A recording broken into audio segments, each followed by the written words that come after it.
What's up, everyone? We're going to do something new this semester for Lifeline. We're going to do these post-Lifeline recap videos just to give you some more content and more context of what we were talking about in our session tonight. We were talking about in the beginning, starting with Genesis, and Miko led the discussion, so I'm going to go ahead and pitch it over to him. Really, what was kind of the broad overview of tonight's message? Broad overview of tonight's message. We talk about beginning. You get word like Hebrew. With Genesis being the beginning, the foundation, the start, and then we moved to the fall of man, where you get terms like Felix Cooper, fortunate fall, where essentially for a Christian, for a believer, it's a good thing that Adam didn't get it right, because Jesus had to come, and his power, redemptive power, has now put man in a position where he can trust God, depend on God, believe in Jesus, and has us in a place where we can be in right standing with God, but only through the blood that was shed. So his blood had a redemptive power, and then that was essentially the message. Just us as believers having those foundational principles. Starting off, and then we move like that. But I know, me personally, with the story of creation, I know a lot of times, it's kind of hard for me to fathom, how intentional God was with how he was doing it. Just him being outside of time, just kind of looking in, knowing that Adam wasn't getting it right, and knowing that Jesus had to come. So, I think the great part about doing this in the beginning is we get to look at it from a perspective that we've already seen the narrative play out. So we can look back at Genesis with, a gospel-centered perspective.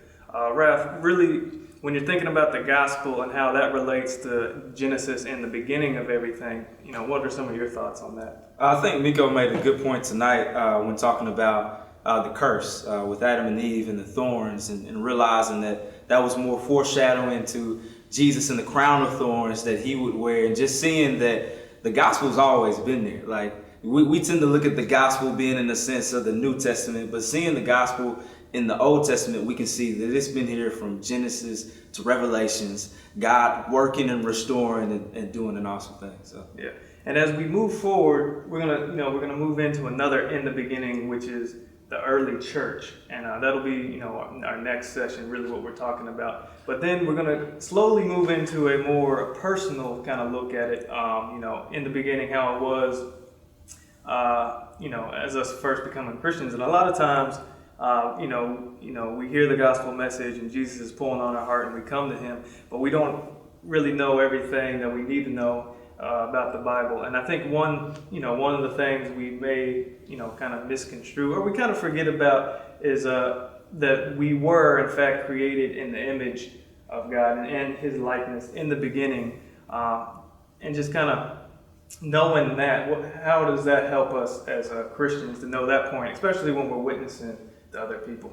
Yeah, and I especially should know this, since that's my Instagram name, Made in His Image, 127. So, Genesis 1:27 is saying we're made in the likeness of God, and then even in that verse, saying that we made man in our image, just giving hints to the Holy Trinity. And as a believer, that is a foundational principle that we can't debate on.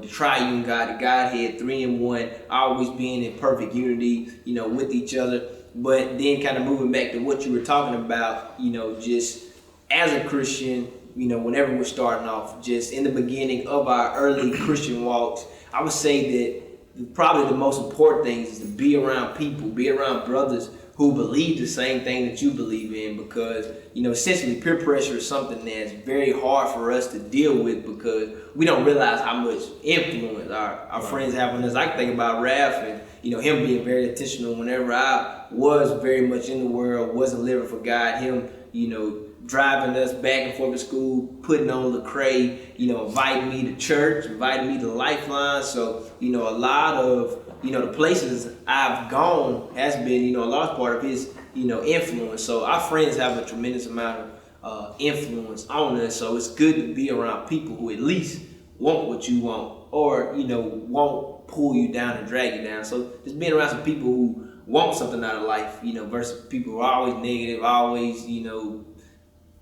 gloom and doom, you know what I mean? So, I think that's something that'll help us out, being around people who want what you want. Anything to add about being made in the image and likeness of God? I think that was good. I think he said it all. Okay, yeah. Well, because Follow me at K-Zoe Music since he shouted out. Plugless. A shameless plug. But anyway, that point of being made in the likeness and image of God, that's a good point to bring up when witnessing. Right. Because maybe people in a secular perspective, you even brought up, archaeologists and, Homo erectus and how that's the world's view on, the beginning. Right. We can counter that with, look, what the Bible states is we were made in the image of God, and that's a high position, right. And that's an important thing. So there's, an inherent worth to us as humans and who we are. And that's something you can kind of lead with to kind of bring someone in that perspective. But then also in Genesis, we do have the big bad news, the fall, right there early on. But like I said, we got this perspective of already knowing how it plays out. What are some things that you would kind of mention if you were witnessing someone, or even just kind of teaching a new believer just about the fall? About the fall. Yeah. I think I would, of course, definitely start at realizing that, we all are sinners, and it started at a place. And when it started, that wasn't the end, and I think a lot of people, they look at their lives and whenever it comes to God, they're like, I can't get to God because of where I'm at. And a lot of times it's like, in that case, I'm never going to come back to God. I'm never going to go to God until I get to this perfect place. And they'll never get there. So, they'll remain in this state of sin because, they feel like they can't come to God where they are. So I would start there and say that because of the bad news, because of the fall, God didn't end it there. He actually brought hope, and that hope was in Jesus. And that's how we're, saved. It's through Jesus. Even though we're sinners, he died for us while we were yet still in sin. And I think I would really focus in on that. Even while you were still in sin, Christ died. And I think that's an important thing to lock into when you're thinking that way, so that you know that, hey, even though I sinned and messed up, like I still have access to God because he died for me while I was in what I'm in right now. And I would even say, just to kind of, maybe you're witnessing someone who's an intellectual, someone who is like, well, what about this? What about this? I would even have done my research so that I can, apologetically defend, their defense, because scientists believe that there was a finite creation, that it started somewhere. So they try to give credit to things like the Big Bang Theory, that things just kind of were just kind of combusted and ended up in a specific place. And I know even like Einstein had, the Big Bang Theory, which I think is the ready state model, where he stated, things just combusted and ended up where they are. And then even Einstein going back and saying that I made a big mistake, with this Big Bang Theory. It might not have been Einstein. Edison? I don't know, one of them. But they were essentially saying that, hey, I made a big mistake. This isn't exactly what I thought that it was. So always knowing, which I didn't do a great job of knowing exactly what I was talking about. Yeah. That's why you got to do research. Yeah, we always encourage you not to take we're here to help you and try to, get your eyes back on Christ, back on the Bible. So please go to the Bible first, and to make sure we're in accord with that. And then, sometimes you got to do some additional research. Right. But that's always a good thing to do. Be aware of what other people are thinking. Being engaged in the culture, I think, is really big. For sure.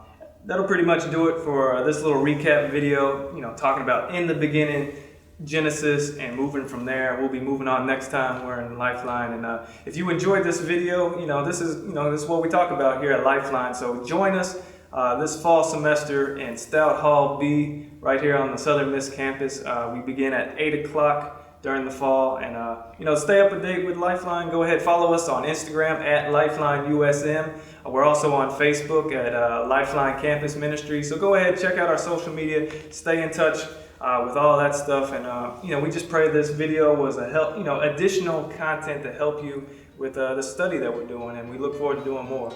I'm Scott, this is Migo, this is Raph, and thank y'all for watching.